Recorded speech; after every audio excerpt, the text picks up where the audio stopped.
Now, let's talk about energy. The Nationals leader David Littleproud says a potential coalition government will start work on a first nuclear power plant the very first day if elected. Patrick, this contradicts previous comments by the coalition that it would take 2.5 years of community consultations prior.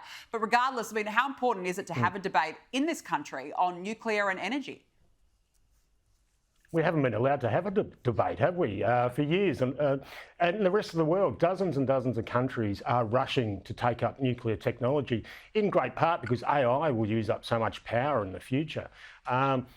Look, and the other thing that has been left out in the debate here is renewables aren't going to cut it the entire time.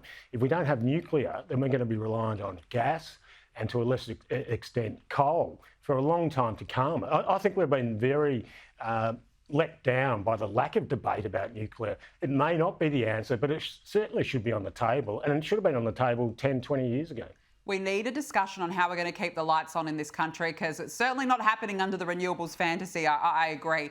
Now, this is extraordinary, Patrick. Any public sector project over $10 million in New South Wales now needs to undergo a gender impact assessment before it's approved for funding. The Daily Telegraph's reporting that Treasury has imposed gender impact assessments on new budget proposals, so cycle paths, bus routes, drought initiatives, and the mandates are designed to challenge the perpetuation of gender norms within policy decisions and highlight how women, men or gender diverse people may have different needs from policies.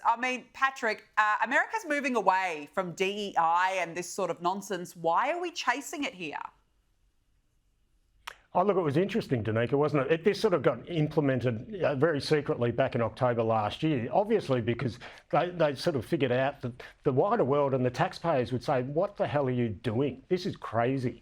And if you look at some of the rhetoric that you just referred to, it's talking about harmful gender norms and linking those to attacks on women in public places. Well, that's ideology gone mad. We've been fighting sexism for decades and decades, quite rightly. The idea that this is somehow going to help the fight is ridiculous.